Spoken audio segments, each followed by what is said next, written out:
बहुत समय पहले अयोध्या नगरी में एक राजा राज्य करता था, राजा हरिश्चंद्र। उनका चरित्र इतना उज्जवल और सच्चा था कि देवता भी उनकी प्रशंसा करते थे। हरिश्चंद्र न कभी झूठ बोलते थे, न अन्याय करते थे। उनका राज्य धर्म, न्याय और प्रेम पर आधारित था। प्रजा उन्हें भगवान समान मानती थी। राजा की सत्यनिष्ठा की ख्याति स्वर्ग तक पहुंच गई। महर्षि विश्वामित्र ने सोचा, क्या कोई मनुष्य इतना सच्चा हो सकता है? परीक्षा लेने के लिए वे अयोध्या पहुंचे और बोले, राजन, मैंने आपके लिए यज्ञ किया है, अब मुझे दक्षिणा चाहिए। राजा ने वचन दिया, मुनिवर, आप जो चाहें मैं देने को तैयार हूँ। विश्वामित्र बोले, तो मुझे आपका राज्य चाहिए। हरिश्चंद्र ने बिना क्षण भर सोचे अपना मुकुट उतारकर उन्हें सौंप दिया। उनकी पत्नी तारामती और पुत्र रोहिताश चुपचाप उनके पीछे खड़े थे। ये त्याग केवल राजसिंहासन का नहीं था, ये था एक सत्य की ओर समर्पण। हरिश्चंद्र अपनी पत्नी और पुत्र के साथ अब साधारण वेश में नगर छोड़ रहे थे।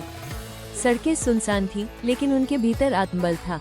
राज्य नहीं रहा, वैभव नहीं रहा, लेकिन सत्य अब भी उनके साथ था। विश्वामित्र ने कहा, दक्षिणा अभी पूरी नहीं हुई है। हरिश्चंद्र के पास कुछ नहीं बचा था। उन्होंने अपनी पत्नी और पुत्र को एक ब्राह्मण को बेच दिया। तारामती ने बिना कुछ कहे अपने भाग्य को स्वीकार किया। हरिश्चंद्र की आंखों में आंसू थे, पर वचन निभाने की शक्ति भी। अब राजा ने स्वयं को वाराणसी के शमशान में एक डोम को बेच दिया। एक समय का राजा अब मृत लोगों का अंतिम संस्कार करवाता था। धूप, धुआं, राख और मृत्यु, यही अब उनका संसार था। फिर भी उनके मन में कोई पश्चाताप नहीं था।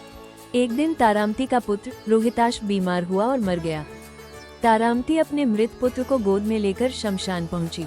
उसके सामने खड़े थे वही हरिश्चंद्र, अब एक सामान्य सेवक के रूप में। माँ की गोद में मृत बेटा और पिता नियम निभाते हुए, एक क्षण जिसमें समय ठहर गया। तारामती ने अपने पुत्र का अंतिम संस्कार करने की अनुमति मांगी।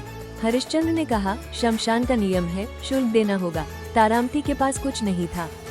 उसने अपनी साड़ी का एक टुकड़ा फाड़कर शुल्क के रूप में दिया।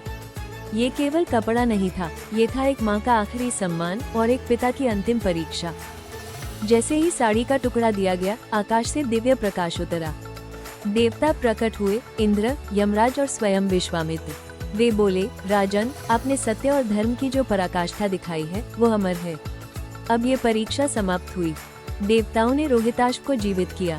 तारामती मुक्त हुई और राजा हरिश्चंद्र को उनका राज्य और सम्मान लौटाया गया। परिवार गले मिला, आंखों में आंसू पर दिलों में आनंद।